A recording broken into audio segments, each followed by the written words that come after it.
Hear ye, hear ye! Your friendly neighborhood multimedia J didn't 100% drop off the face of the planet. Does this even still work? Let me do a sound check. Drop off the face of the... All right, that sounds okay. Unfortunately, the camera's screwed up because my Nexigo program that used to be able to store presets for me now no longer launches correctly. So we'll have to download something. But for now, let's just do things the old-fashioned way. And let's do a manual focus with the software and then manually set the white balance so I don't get smurfed like this. Yeah, like anybody is even going to even tune into this thing, they'll probably all watch it after the fact. This is yet another one of those things I do from time to time when things get nuts, to just wave at the world and say hi and tell the world that I have not dropped off the face of the planet, despite things being completely bonkers for way too long. What is up, everybody? This is Jay, aka Multimedia Jay, and no excuses, no alibis, no pity parties, no crying, no nothing. Everything sucked for the remainder of the summer of 2023. It's embarrassing to me, and it's an insult to you, the audience. I know that very much. But the only thing I did for the entire month of August got content ID'd, so I took it down. That was my attempt at the Morrowind stream. I knew August was going to be a total disaster. So I planned on just streaming Morrowind because I would probably be too tired to do anything else. Then I get content ID'd on the main theme of Morrowind. And if you think that this is some scripted thing I put together, if I move this over more than I usually do, you'll see palm trees on my calendar, and I don't know if it'll show up. Oh, look, some of the DVDs I haven't watched are showing up. It still says July on the calendar. It still says 5 o'clock shadow, not playing nice with the microphone. It still says July on the calendar. I have not flipped the calendar since July, and it's mid-September. That's how ridiculous August of 2023 was. And quite frankly, that's how ridiculous the entire summer was. No ifs, ands, or buts. It is 100% my fault, my failure, my stupidity, and my, biting off, well, not biting off more than I can chew, but, I'm not going to sit here and blame everything that happened last month for what happened last month. Truth of the matter is, I didn't do anything. I didn't feel like doing anything. I was pretty much beaten down in the dirt, so to speak, by what happened this past summer. And I finally drew a line in the sand. And that's why things are going to change this week. Because I'm on vacation. That's what it took to end all of this crap. When we didn't get hit by Hurricane Lee, which was a nice break that we finally caught. When we didn't get hit by Hurricane Lee, which this side of the stand was a nice break we finally caught. Woohoo! When we didn't get hit by Hurricane Lee, it was probably the first real break we've caught all summer. Keep the cold ones ready. It's good to stay hydrated when things are dumb like this. A little bland because I've been drinking this stuff enough. So stay hydrated, folks. It was pretty much something that I've got memorized ice cold of how ridiculous things have been. So here's what happened. Oh, look, nobody's here. Of course not. They're going to see it after the fact because I haven't been doing anything for a freaking month. My last video is from July. The one and only thing I did in August got content ID'd and I took it down. And then YouTube insulted me with some of the stuff they did and made me not want to do anything for a bit. I was already planning on not doing very much because I knew August was going to suck. Then it sucked even more, which just goes to show you need to go through life with low expectations because it's better to be surprised than disappointed. And humanity has more than a few ways of disappointing you. So, welcome to Jay's Nerd Lounge. I should probably say that so I don't forget. So if you see if I can even do anything right with this streaming stuff, this chat stream stuff, and we'll see what the turnaround is if anybody stops by and says anything in the chat. But I think at this point I've lost everybody. Not like I want to do too much anyways. Might play a game here and there and might make tech videos here and there, but I don't want to do too much other than tech videos because of some other stuff that's going on. All right, where do we even begin? So this channel has finally been affected by climate change. Congratulations. We've, my generation, new microphone cover, by the way, so breaking this in. Nice not to have the bits and pieces missing that the old one had, because it was stored in a bag for years before I finally hooked it up. But anyways, this channel has finally been affected by climate change. When I was a kid, we learned about global warming and the greenhouse effect in school, and now we're paying the price for it. We set some records this summer. If you watch the news, you probably know about this. We had a record warm Atlantic Ocean, record warm Gulf of Mexico. We had hurricanes like Hurricane Lee that doubled their wind speeds in a day because the warm water everywhere is massively big hurricane fuel. You basically had the Gulf of Mexico and the water off the coast of Florida turning into a all natural hot tub, 90 something degrees. I mean, up here in New England, we use pool heaters for something like that. But it was natural down there. And of course, here in Connecticut, I often joke about how Connecticut and Florida have more in common than my Florida relatives would care to admit. And I need to shut my mouth and stop joking about this stuff, because the reason why I got beaten down so much by the weather with this warehouse stuff around here that I do, because it's solid pay and benefits, and the warehouse wild card, I just found out entry-level IT, an IT firm in my area is hiring at $18 an hour for level 1 help desking.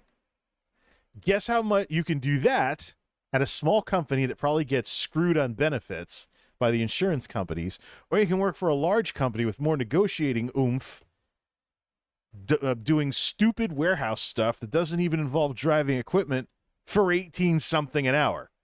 Warehousing and IT pay the same around here at the entry level.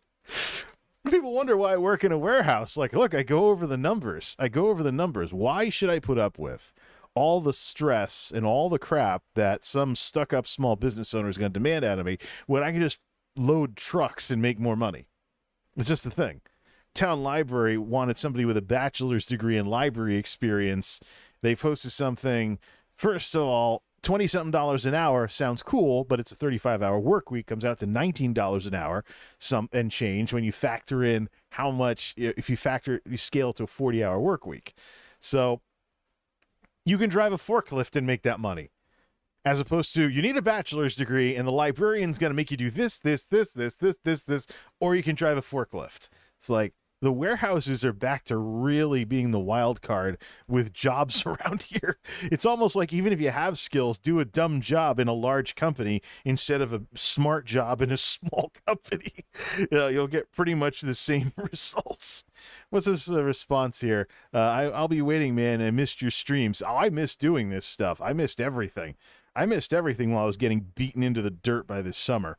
So anyways, the warehouse wildcard, John says, finally caught your live stream. Well, I finally got back. It's been we had an El Nino summer and stuff. I work at a shoe warehouse. Now I have to run the shipping sorter and all the routes going out. I almost ran the conveyor system before night shift got eliminated. I already ran the palletizer machine for all the stuff in containers that are the same size getting stacked. But it's crazy, you know.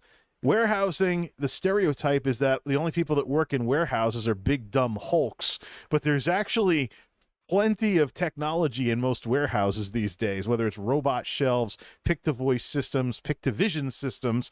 There's even a way of picking orders in a warehouse that's similar to Pokemon Go. You look at a screen or glasses through augmented reality to find what to pick and put in the, to fill the orders. So it just depends on the product mix.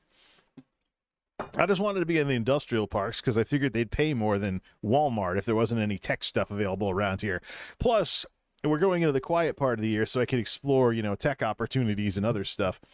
We're getting robots, says John. They've been surveying their routes, lol. Yeah, well, the fun part is goods to person eliminates a lot of the running around that some of the warehouse jobs provide. Turns into more of a stand-up job, so you're not running yourself into the ground as much, playing supermarket sweep, running around picking everything on carts or into totes or into boxes or into whatever.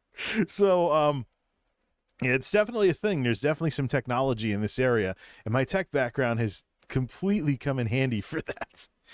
This summer, though, we had the record hot summer. We had the heat domes. We had the climate change effects. We had record warm Atlantic Ocean, record warm Gulf of Mexico, hottest July on record, and the Pacific heated up enough to crash a tropical storm into California for the first time in nearly a century. So it's just climate change finally affected this channel. There are air-conditioned warehouses I could go work in around here, but where I'm at has some pretty friendly people in charge, and they know me and I know them, and the pay's not that far behind the big guys around here. So it's one of the reasons why I'm sticking around.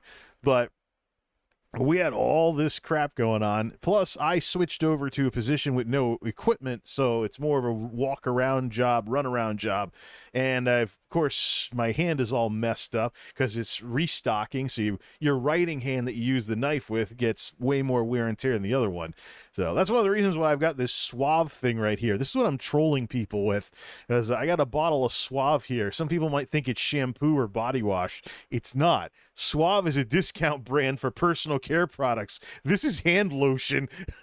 Advanced therapy hydration lotion. So what I'm going to do is just put it here so it looks like I have a bottle of Suave and wait for randos on the internet to see that. But like, what the hell? Why do you have shampoo at your desk? Or something like that. Hey, Suave made hand sanitizer during the COVID lockdowns 3 years ago. So under the defense, when we ramp things up with the Defense Production Act, when we had that PPE shortage. So yeah, it's Suave hand lotion. That's one of the reasons I bought it, was people will see it on camera and it'll mess with them if they don't know what the heck's going on. But yeah, it's hand lotion. It's kind of like, aloe vera. Yeah, see, hand lotion. So your hands don't dry out.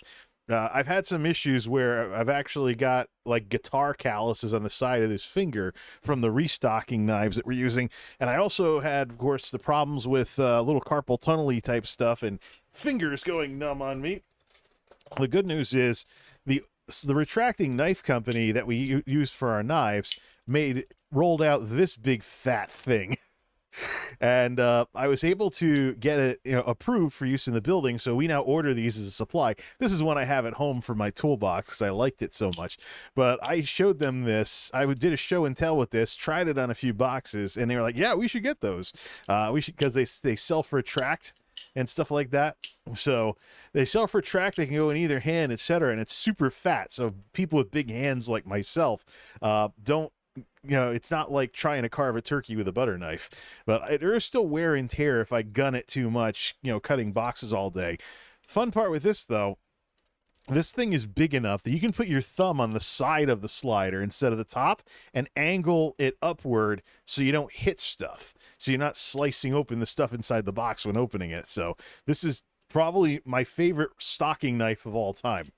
And I use it at home I use one of these at home, too, for cutting up cardboard and stuff from Amazon Prime and stuff along those lines. But, yeah, so this was a big win. This was a big, big win. It's now an official supply in the building, and people with bigger hands can use a bigger self-retracting knife like that. So, yeah, it's good for that sort of thing. But still, I mean, you're talking about using your writing hand more than your other hand, and the repetitive motion eventually does get to you. So with the overtime and everything, I started feeling like I was wearing a glove even when I wasn't. I was also having problems with guitar calluses here that actually changed the shape of the finger. So it's not totally flat anymore because of bunching up the skin and everything like that. So what is, we have to use this cheap green knives, the fake porcelain blade or whatever it is. Blade is whitish looking. They always tear up. We can't use our own. Yeah, that's part of industrial regulations for preventing laceration injuries and stuff. But the big thing that I like about the self-retracting ones like this is that they do self-retract, because I've probably slammed the side of my thumb with a razor blade so many times with the old non-retracting knives that it'll probably never hurt for me to do something. For me to ever do something like this ever again by accident. With these, though, they close up on you and you don't have to worry about that. But during the time I was stuck on night shift at that horrible temp job 10 years ago that they wouldn't hire me on at because bureaucracy and other crap like that, and the people in charge were morons, we're using non-retracting knives, and I nailed myself in the side of the thumb so many times it's probably never going to hurt again. So yeah, as you can imagine, there's been several versions of that summertime blues song that I kept posting in the community posts. So there's been several versions of that song. I'm most familiar with the country version from the 90s, but there's also like rock and roll, rockabilly type versions from like the 60s and whatnot that my dad might be more familiar with. But that song, I've been working all summer just to try to earn $1. Sometimes I wonder what I'm going to do because there ain't no cure for the summertime blues. That was me this summer. We had an El Nino summer, nonstop 70-degree dew points. Nonstop 70-degree dew points. It's basically like Florida. The way it works in Connecticut is it's a nice day if the one number that matters in the summertime is the dew point.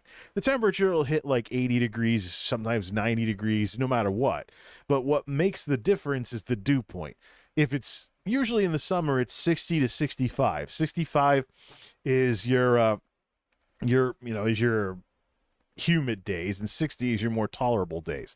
Below 60, it feels great. Right now, the dew point's 52, so it feels great, and I'm going to open the windows up and cool this place down with fans only. Air conditioners out, because it's not supposed to go, not supposed to get too humid anymore now that we're into mid-September, though I can hardly believe it's mid-September already. What we had this summer was 70 to 75, like it was Florida. Anything 70 and up is tropical. Anything 70 and up is tropical. Now, I was keeping an eye on Florida's numbers, too. Florida's were higher. They'd hit like 80-degree dew points. It's like cut the air with a knife already. That's how humid it is. But we're working on having tropical diseases here in the Northeast at the rate we're going with how these summers are getting and how summers like this have gotten. It's just beyond ridiculous.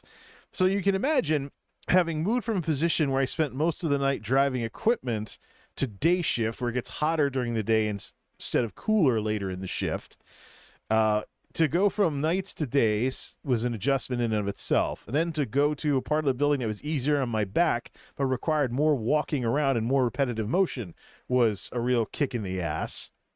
And then we have nonstop 70-degree dew point, zero chance for the building to cool down, the whole building being a swamp all summer long.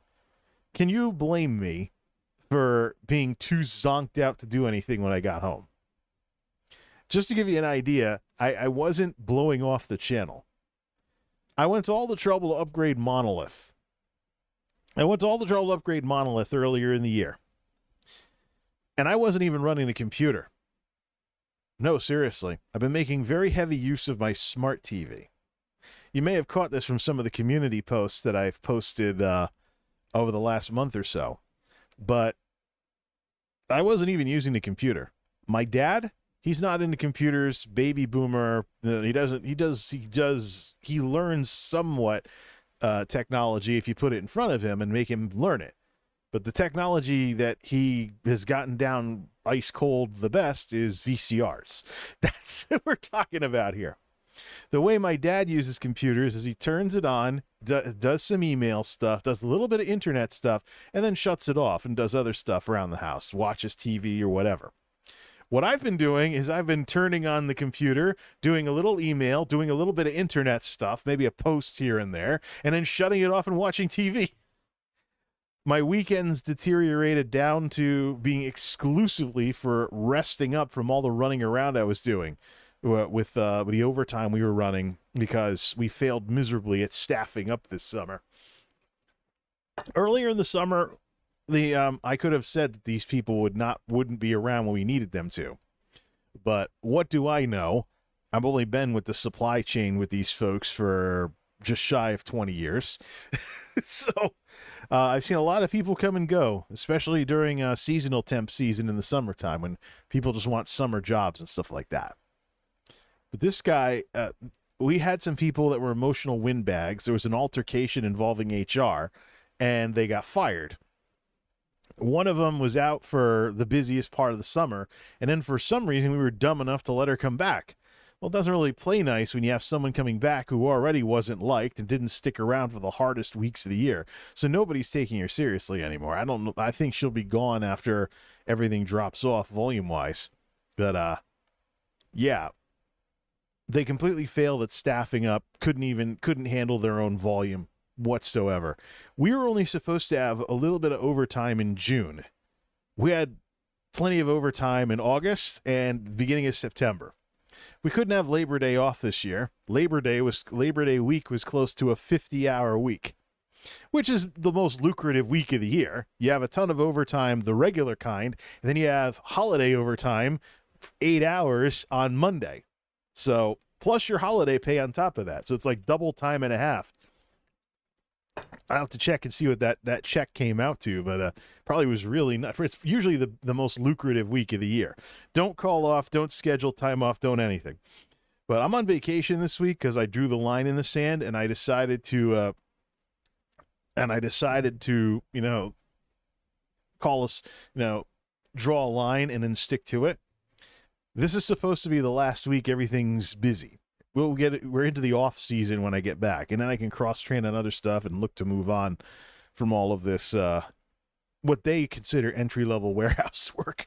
I think that's half the problem, though. It's part of the culture that the picking and stocking, the less than case area does, is entry level, and you don't want to stay with it. And the people that stay with it have something wrong with them. Like they're afraid to drive a forklift, or they're afraid to do this, or they're afraid to do that. And, oh, look, another person that's into computers that works in a warehouse. I'm not the only one. Woohoo! Oh, I know I'm not the only one. With the talk about the warehouse wildcard earlier.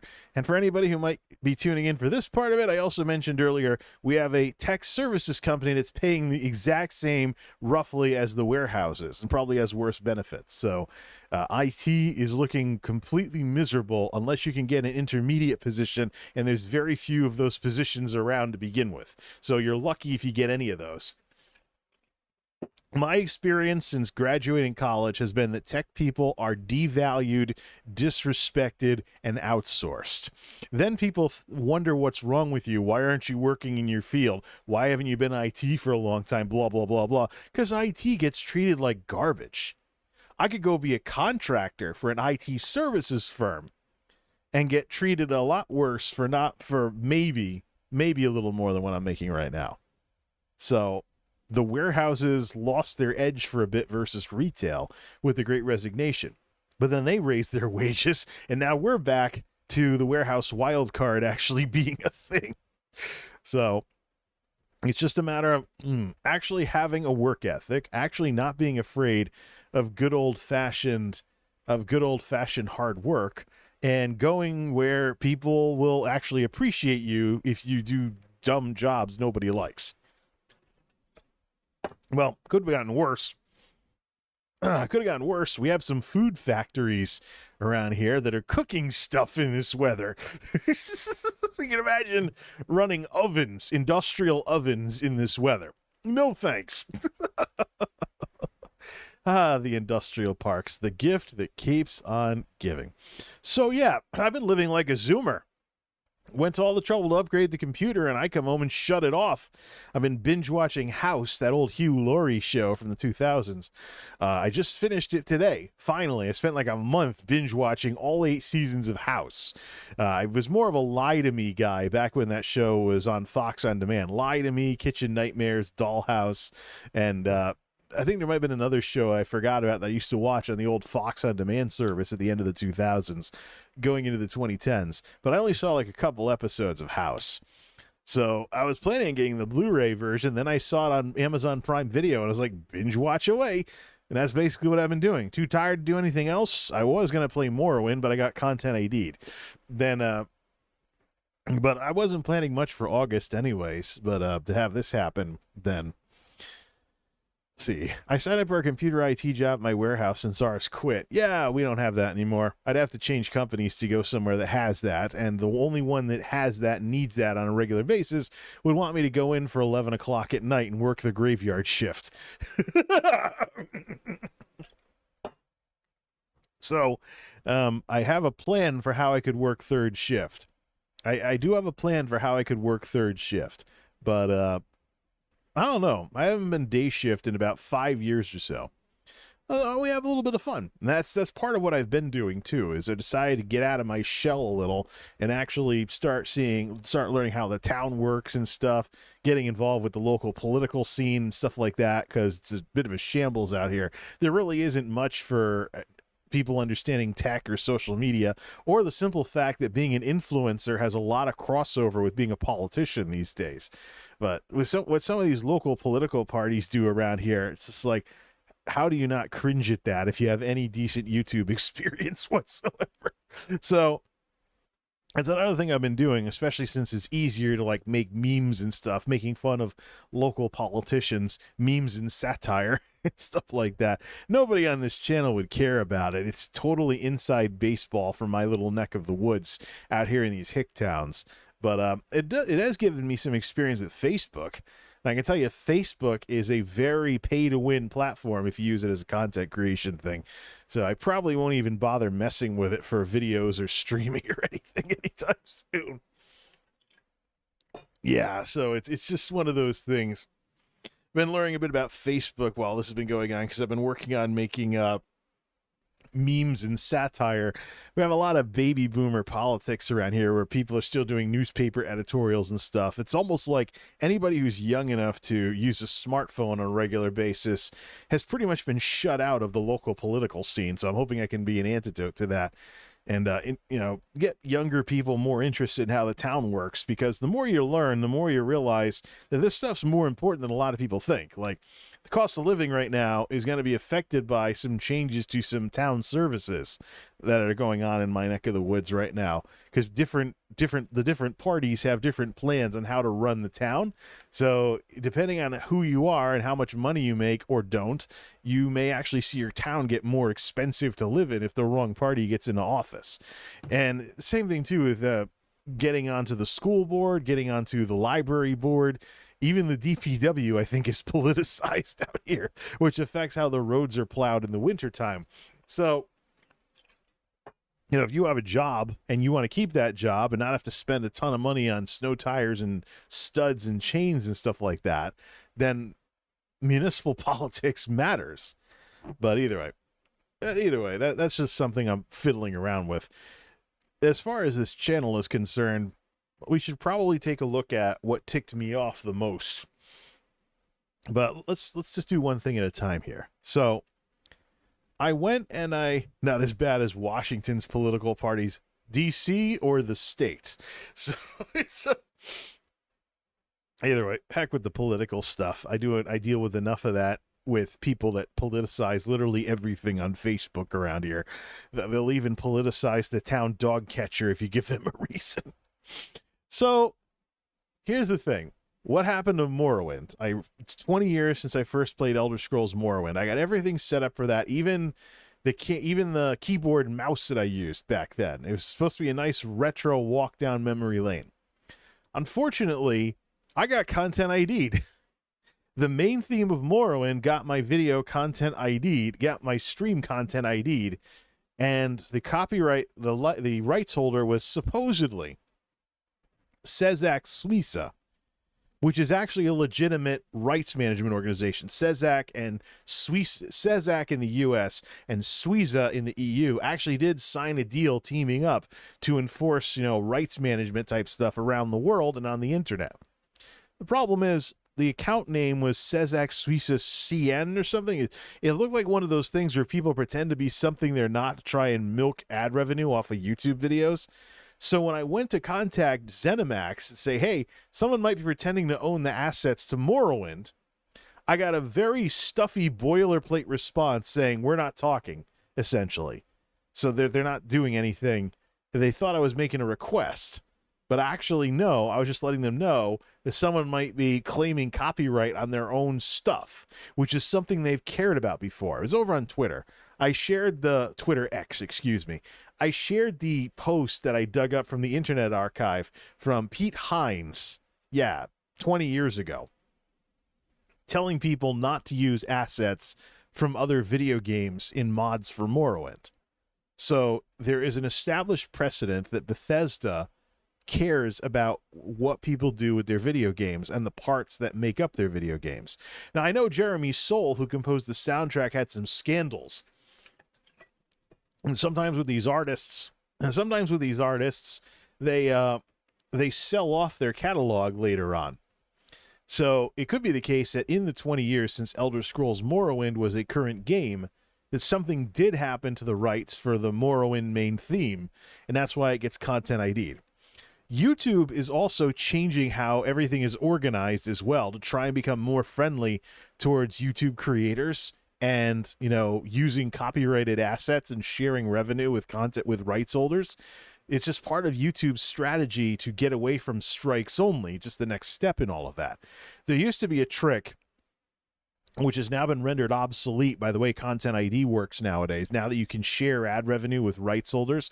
Also, the new replacement for the YouTube audio library has a lot of this too, where you can use copyrighted tracks with a shared license with the rights holder. I'm still worried about the power of death, though, and the rights holder changing their mind and sending strikes to old videos and DMCAing people.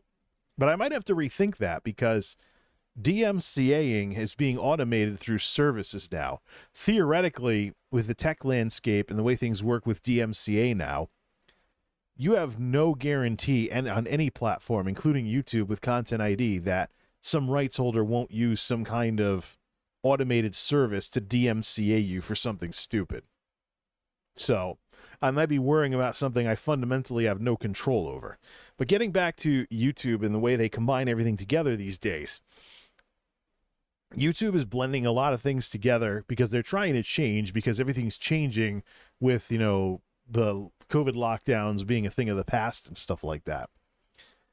So we're heading towards, well, anyways, there used to be a little trick you used to be able to do on YouTube where you would make an audio watermark and then register yourself as a recording artist in the Content ID system, and then Content ID your own videos with that audio watermark in them. And so you would be splitting the ad revenue with rights holders instead of the rights holder taking all your stuff. That trick has been rendered obsolete by the new sharing feature that YouTube now has. Now, I'm feeling a little weird here. I wonder if I'm talking to... Nope, not having any oxygen issues. Good. I'm just talking too much and I'm not used to it anymore. I've also been up since 5:30 I've also been up since 5 in the morning. Like I'm going to work. Day shift. So the way it works now is the system is friendlier towards sharing ad revenue if you use other people's stuff. So it may be the case that sharing ad revenue, which, you know, if the rights holder sets it correctly, won't penalize your channel anyways. But sharing ad revenue is a thing that I think we're going to see more of on YouTube, especially as YouTube tries to get more involved in the audio side of things. They've been working on their podcasting interface, integrated it with YouTube Music, and all kinds of other cool stuff that's been going on. So, but this is pretty sobering. The way it used to work was, one of the problems with playing video games on YouTube was DMCA. People would get stung by Grand Theft Auto games or something, and platforms would have to answer the DMCA question. So people would play GTA games or games that licensed soundtracks, and either they had to risk getting DMCA'd or they couldn't share the experience they get to share as a gamer with their stream audience when they stream live. They had to do all that, you know, and it compromised the quality of gaming streams on these platforms. Wow. Oh, well, then we did have overtime at the end of last week, so it's been eating into the vacation. I've been resting up like it's a work regular weekend instead of going on vacation proper with all of this. So, yeah, I am recovering from another ugly week. That's why I drew the line in the sand and scheduled this week off and jumped at it. Plus, when I submitted the paperwork, we had more of a risk of Hurricane Lee giving us some serious rain and wind. But now that it didn't really do anything here in Connecticut, it's going to be really nice weather because we have hurricanes spinning in the Atlantic that aren't getting sucked into New England, which means it's high pressure and probably going to be really nice. I've checked the forecast. This coming week's probably going to be the best weather we've had in months. I will definitely have the windows open and the fans going and just being like, nice Chamber of Commerce weather. But anyways, yeah. YouTube has more of an emphasis nowadays on sharing ad revenue with rights holders. But it's really sobering. Used to be the Grand Theft Auto gotcha. You'd play a game with a licensed soundtrack and you'd be dealing with DMCA stuff because the game used commercial music as the soundtrack. But games that had their own soundtrack, you didn't see that. The problem is that game soundtracks and more original game soundtracks have been sold as audio recordings for years. Even chiptune music. Think like Shovel Knight and maybe some of the remakes that have been coming out for old 8-bit games and stuff. So if there's money to be made by skimming money off of everybody using your stuff somewhere else, music rights holders like doing that. For the longest time, you could play a game with a more original soundtrack like a Jeremy Soule game or an MMO or an RPG or something, and nothing would happen. Obviously, that's changing. Companies don't like to leave money on the table. I'm more concerned about the power of death. I'm concerned about a rights holder using this system to get stuff booted off of YouTube, or the system being abused, and people getting false DMCA'd by rights holders who may have not had a problem with it earlier. And of course, we got a nice taste of this. One of the reasons I haven't been doing anything and haven't been inspired to do much of anything is what happened to Dragon Force. Valley of the Damned, a 20-year-old power metal song that I remember from mp3.com back in the early 2000s. It's one of the ways I was introduced to power metal when I was a power metal DJ in college. DMCA'd. Copyright strike. Timed takedown. Needless to say, Dragon Force wasn't happy. Neither was any metal site out there that covered Dragon Force. So Valley of the Damned, a 20-year-old Dragon Force song that was a free download on mp3.com decades ago, DMCA'd on YouTube by some rando who was abusing the system. Now, Dragon Force was able to raise a big stink on the internet and use their platform to enrage their audience, who got enraged at YouTube. And then YouTube fixed the problem after enough noise was being made about them on the internet. But the little guy won't get that. It's been about 10 years since Total Biscuit did his Day One Gary's Incident rant about the YouTube copyright system. And nothing has changed in a decade.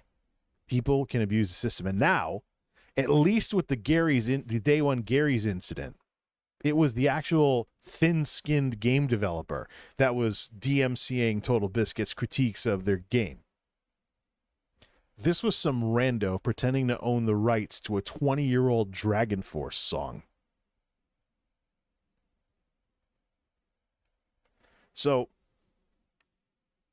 a decade has passed and things have actually gotten worse. Can you blame me for not wanting to do much on YouTube when this is what's going on and I'm getting my ass kicked at work in hot weather in a crappy place that couldn't staff up for the summer? What do you think of the Unity game engine? So long, Unity. I hope it runs the company out of business, quite frankly. Let them be the next Artesian Builds for what they've done. I'm not even going to bother talking about that. It's pretty much a given. They should be the next Artesian Builds after this. And they should become the example that game engine developers are warned about in terms of not betraying their user base. But anyways. So yeah, I went to do Morrowind and I got content ID'd. Shared ad revenue shared ad revenue on Elder Scrolls Morrowind, but I went looking around. It's funny because YouTube changed their UI, so you can't actually dig around and see in many cases what is being content ID'd when something is. Maybe a music video or something with a RIAA song or something, but I've been having a harder time finding anything in the UI that would tell me when something... What? Why am I tripping Google speakers? That was the one in the bedroom, too, so it totally misunderstood me. So, it's just crazy what's going on with all of this. Seriously now. YouTube, man.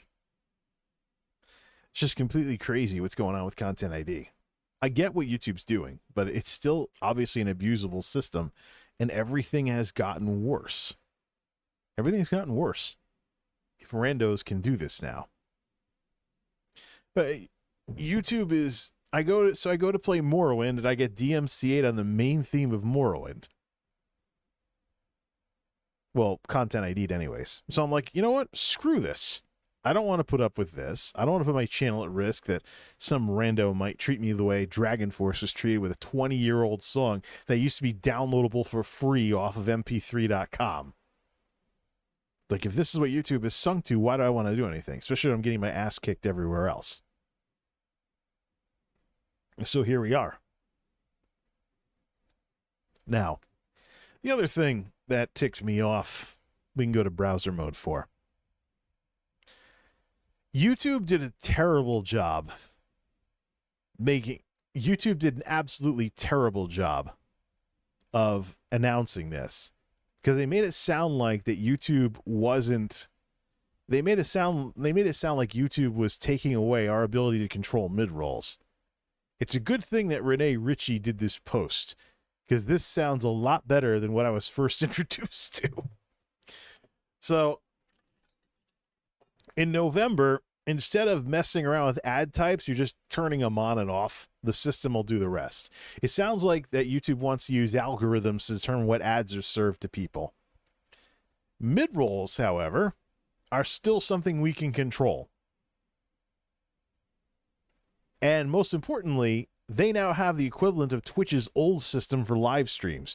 So if I want to shut off the mid-rolls and only have them show up when I go to take a break or something, the button that now says insert ad now finally works the way it does on Twitch.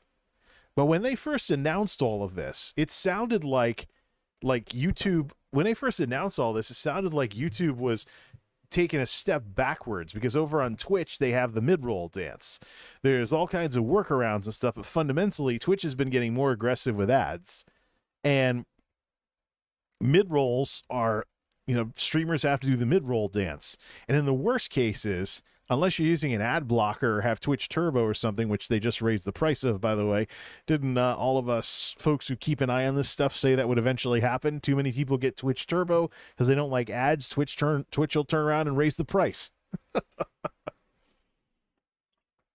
So first they stopped pretending it didn't exist and actually started advertising it. Then they went around and they raised the price. Did we call that, or did we call that? So to see YouTube look like they're taking a step backwards and moving more in Twitch's direction with ads for streams was terrible. That's why I said, hey, someone should get fired for this. Fortunately, as we can see from Renee's post here, there was a miscommunication. And I'm already seeing it on the UI for streaming as it is right now. I can turn the ad automator on and off. I have it turned off right now. The only way we're going to get mid-rolls on here is if I push a button, and even still we're talking about YouTube. There is skippable formats, unlike on Twitch. So we have that going for us. So at least from the ad perspective, streaming on YouTube's not that much of a disaster. But mid-rolls can still be manual or automatic, or even a mix of both. That's a new feature for them. Live ads, live mid-rolls where you set the interval, 60-second countdown for ads. You can skip and delay for 10 minutes. They're basically taking Twitch's stuff here. But the fun part is manual insert ad button, 15-second live display ads over chat. You can X out at any time. So this is something that we don't even see Twitch doing. But the chat gets replaced with an ad, and you can just hit the X button to close it and get back to chat. So all those Twitch streamers that just have chat rolling on the screen, you know, imagine if they could just have ads showing up on the side. You could just X out to go back to chat. It's just another way to have ad impressions served to people. So that actually sounds pretty cool. What I like, though, is that the UI changes for ads automator and stuff like that for live streams haven't been nerfed all that much. For the most part, they're simplifying it on the video side of things, which is, I wasn't thinking about that when I saw this post initially. So it's nice that they're simplifying it. It's really nice that they're simplifying it. But it's nice that they're simplifying it. But it's also nice that on the live side of it, they're not making it to where it's a crappier version of Twitch. So that's pretty much a good thing at this point. All right. That's pretty much it. That's what's been going on. Talk about stuff in the chat if you want. Otherwise, you tell I haven't streamed in a month or so that I'm already, straining to talk after only 47 minutes. But so here's what I'm looking to do. With what's going on and with getting more involved in the community, including considering whether I want to get into politics or not, especially at the municipal level, basically gonna stick to stuff that people like on here. I have some videos that I want to do for the remainder of the talk about kitchen appliances that I've been meaning to do for months. I also have the tech videos to wrap up and then switch to a new format for legacy and stuff like that. And I have some other changes in mind for this setup whenever I go to do that. For Morrowind, I might just grin and bear it and just hope that I don't get banned after 15 years on the platform. Just hope I don't get banned, because one of the reasons why I stopped doing that was not necessarily YouTube. YouTube's had copyright problems for years, but just the way that ZeniMax blew me off. So it would just be nice if game streaming could be simply streaming games, and the rights holders for like the music and stuff could actually catch up to the rest of us and just realize, yeah, there's complicated licensing for TV and movies and stuff, but it's a different demographic that wants to stream video games. Unless you're talking big streamers like Ninja, somebody who just wants to share what they're doing on their Xbox, it's not like they're trying to be another Napster or anything. So I think I'll primarily be doing videos for a bit. For the vacation, I definitely want to do more videos. The air conditioner's out of the window, so I might cool the house down in the morning and then pick up on some of the stuff that's been sitting around for way too long. Definitely going to charge up the camera for videos tonight after the stream. But as it also stands, since I'm doing more with my smart TV and actually turning the computer off for long periods of time, I'm actually going to watch more stuff on Amazon Prime Video. Since it's Amazon Prime, we can do watch parties over on Twitch. So if you have Amazon Prime, then I'll plan out some movie nights, some other stuff, maybe on the weekends or on Saturday nights or something, to watch movies over there. Today, once I got done with House, binge watching House all the time, I actually watched the Dungeons and Dragons movie from earlier this spring, and I've gotten into the superhero movies like Batman versus Superman, The Dawn of Justice, stuff that's making it over onto Amazon Prime in the free section.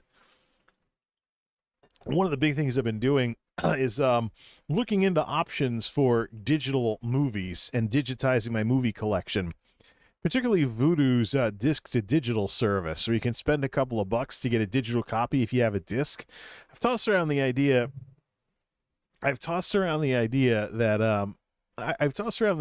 of getting a library card, because my library has modernized in our town. They don't do a good enough job advertising it, but with disc Netflix end of disc Netflix finally being shut down, if anybody wants the old Blockbuster Netflix thing, then the library actually has DVDs and movies that you can check out. So it's a reason for grown-ups to go to the library. It's not just, go do books to do your homework because you're a school kid anymore. Public libraries are very, very.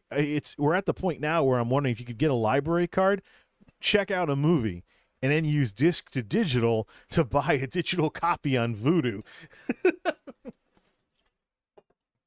That'd probably be one of the cheapest ways to get a movie collection out there. I don't know. There's got to be some catch to that. But then again, DVDs are cheap. You can go to a dollar store, a thrift store, a secondhand store, and buy DVDs for dirt cheap. And theoretically, you own a secondhand copy of those cheap DVDs and Blu-rays. You can now get, if disc to digital is supported, a digital copy depending on the rights holder and how they have it set. You can actually use Vudu disc to digital to get a digital copy of the movie on the cheap and then do something else with the disc. So it's an interesting world we live in, especially with the crossover between physical and digital media and stuff like that. John says, oh, YouTube is warning people that use ad blockers to stop. Yeah, well, YouTube is ideologically neutral to the use of ad blockers. They've never been as aggressive as Twitch in terms of engineering away people's ability to use them. So I'll believe that YouTube is going to war with ad blockers when they actually go to war with ad blockers. They've had years to do that. But I can tell you, as much as I've been concerned about ad blockers blocking revenue in prior years, in today's world, ad revenue isn't really all that exciting now that we have YouTube stuff, things along those lines. No, YouTube memberships and stuff like that. YouTube memberships and supers are at the point now where, if people want to support what you do, they can do it instantly. And it'll add up a lot faster if you have regular supporters than it otherwise would with ads. But the bigger issue, YouTube itself is a bigger threat to ad revenue than ad blockers have ever been, especially with things like the right to monetize, where they give themselves permission to put ads in videos that are ad friendly from people not in the partner program. So they get all the money from that. Gives them an incentive to kick people out. I don't know. Politics? Lol. Yeah. Locally in my neck of the woods, there's a bit of a problem with outrage politics. All the Republicans out here are basically people that rode Donald Trump's coattails. So there's a lot of screaming and shouting about stupid stuff locally in the area. And I'm just like, we need to get more level-headed people in charge that actually want to run the town. It's so bad in some of the towns around here that there are hot-headed local politicians, usually Republicans, riding Trump's coattails, that get elected to something like the town clerk or the school board or something, and they resign instantly when their term begins because they wanted to win an election but don't actually want to do the job. That's how stupid it's getting.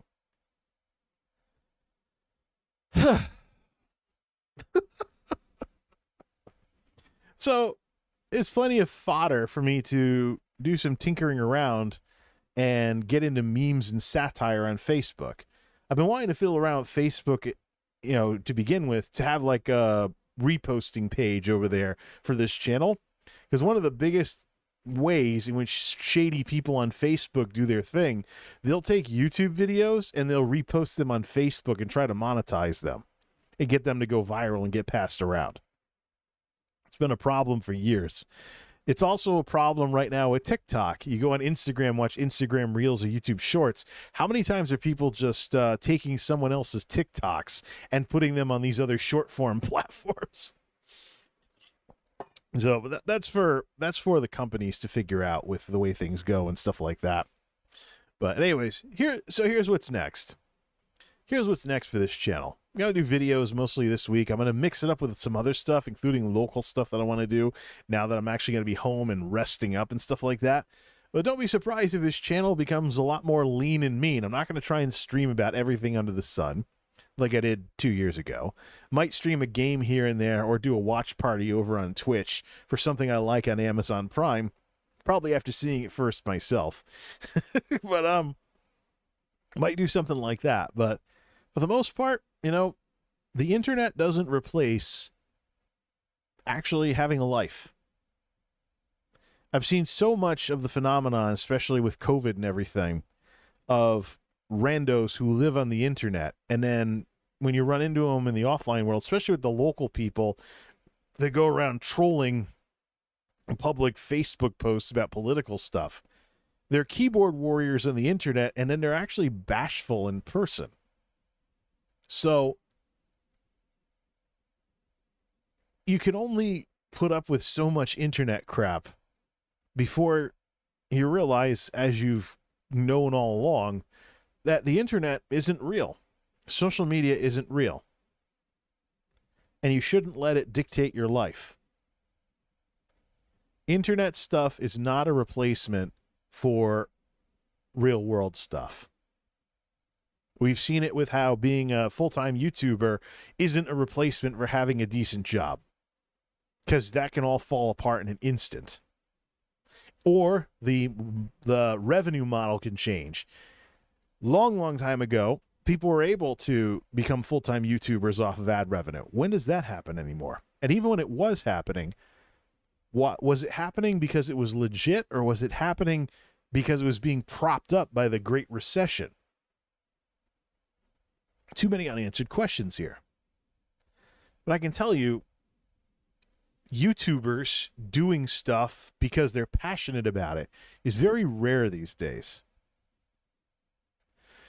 John says, I use any DVD with a lifetime membership for ripping Blu-rays and DVDs. Yeah, I've been doing Vudu disc to digital to get digital copies of stuff I have on disc, wherever it's allowed. But yeah, internet is not a replacement for offline stuff. You don't want to get Stockholmed by internet culture. Sure, there's a bunch of people that grew up with smartphones, but even those people are having second thoughts. You're seeing Zoomers get into buying flip phones now so they can drop all the computer stuff and no longer have the internet in their back pocket. But if the car breaks down, they can call for a tow. It's all part of growing up. There were some things that you just did just because when I was that age too. Then I got older and I was like, this is stupid, and I stopped doing it. It's just life. Life teaches you stuff. It's the way it is. I'm about to nod off in here because it's 77 degrees, 75 outside, but also really, really dry. Beautiful campground ballpark weather. I'm going to enjoy the rest of this evening, and then we'll get to work on mostly videos. Don't expect much for streaming anytime soon, not with election season going on, me learning how the town works and stuff, going to selectmen meetings and stuff like that. But we'll just stick with what people like. Simple enough. All right, I'm supposed to be on vacation. Let's actually do some relaxing. That's the update on things. This summer sucked. But instead of dwelling on that, let's just move forward from it. Till next time, this is Multimedia J signing off. Thanks for stopping by. And it's nice to tell the world that, once again, I didn't drop off the face of the planet.